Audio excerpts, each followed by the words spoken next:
under here. What the gameplay needs to do is immerse you in the world, give you as many interesting actions to survive in this world and overcome obstacles. And obstacles could be infected, it could be other people, it could just be the environment, it could be rushing water, anything that could happen in this post-apocalyptic world. Are you clean? Yeah. But more than anything, it needs to put you in Ellie's shoes, that you're experiencing what Ellie's experiencing, making you feel what she feels. Because the more we do that, the more the emotional beats of the story work for us, and the more they work for us in this very unique way that only works in video games.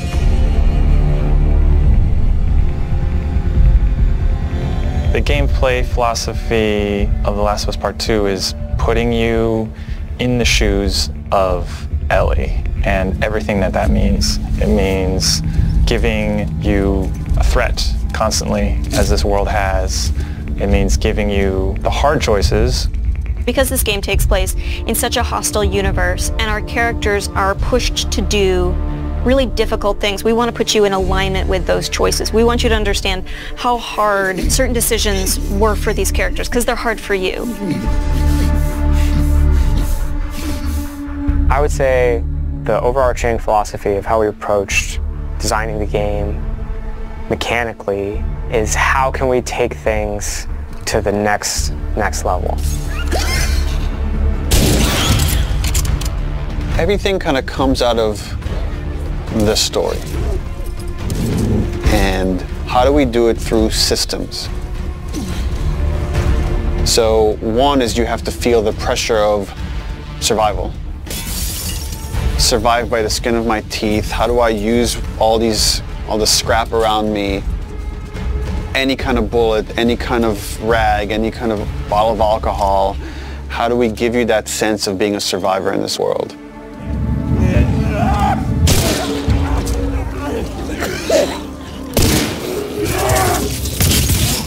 Ellie is very small compared to Joel and more nimble.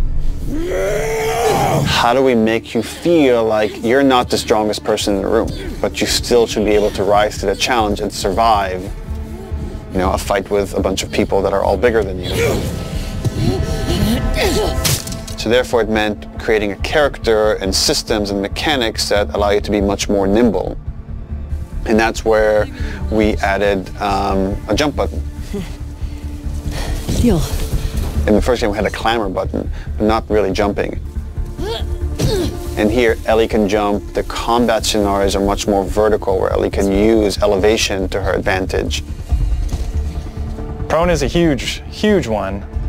Prone, obviously, it means to lay flat on the ground. Something so simple, again, something that in real life you'd be able to do.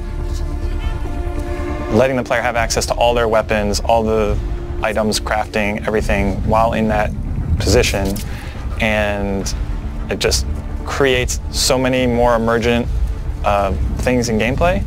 Now that we have this other state that the player could be in, which are very low to the ground, how else can we use this other than just hiding in vegetation? We're like, well, there's a lot of man-made things or different structures that have collapsed that allow just enough space for you to crawl under, which means that now, as enemies are looking for you, you can crawl under things and hide, and it's just one more way to assess your environment and use it to Ellie's advantage. Now, because you can hide under things, we gave the enemies, we made them smarter and gave them the ability to look under things. So while you might hide somewhere and be safe for a while, eventually they're going to start looking under stuff, and if you're hiding under a truck and they spot you, they're going to yank you out and then try to kill you.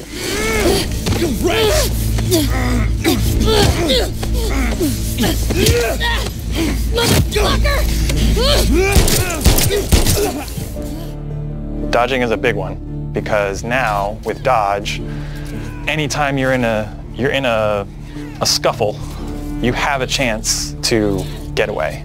You have a chance to counterattack. It lets escape be an option as well.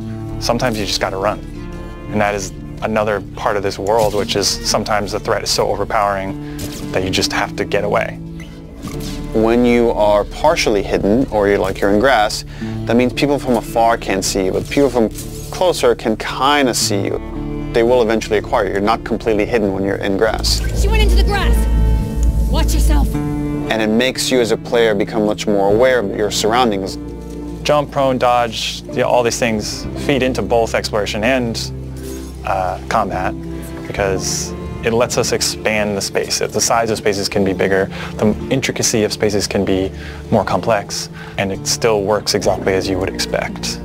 So when it came to our level design, we really wanted to challenge ourselves to make a world that really felt like a real space as much as we possibly could and didn't feel like a series of combat encounters and exploration spaces and then combat encounters that felt like a Hall of Horrors or something, but something that really felt like a space that you could explore that seemed like a legitimate urban environment.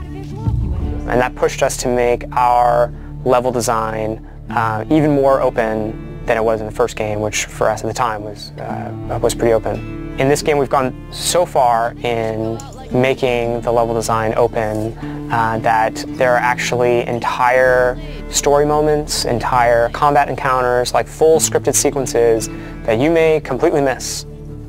And there are things that we feel like, even though a portion of our player base may never see these things, the fact that when you do encounter them, you feel like you discovered them, it lends them this charm and this magic that I think is unique to games, that, you know, this happened to me because of what I did and what the place I explored too. Crafting is very much about a payoff to exploration, meaning that when you enter new spaces, you want to look around for supplies. You want to open drawers and cabinets and look for different things that will allow you to craft either items that can help you heal, items that can help you attack multiple enemies at once, such as the Molotov or the landmine that Ellie can craft. Items that can help augment your weapons, like the silencer for her pistol, or craft new kinds of ammo. It also gives us tons of interesting gameplay choices and overlaps that you can do in any moment and on the fly. We try to be a game that wants you to make a lot of different decisions in combat as possible. And the way that we've expanded the recipe roster and all of the recipes and how they interact with each other is carefully chosen for the different ingredients and making sure that you always have these interesting decisions to make. We put a much stronger emphasis on the importance of the choices you make in the long term for your character. To be useful. Through the weapon upgrade system, through the player upgrade system, there aren't enough resources in a single playthrough to fully upgrade your character. The choices that you make, you're going to have to live with, and we wanted to make sure that all of the choices that you made had a really noticeable and tangible effect on the way that you play.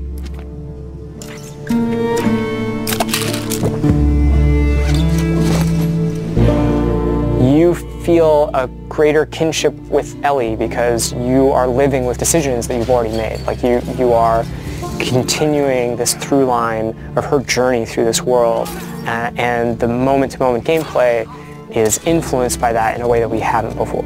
The realization that your choices have these long-term consequences is very much like the nature of the narrative of the game.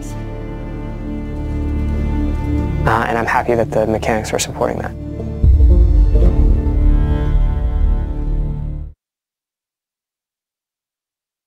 Train station.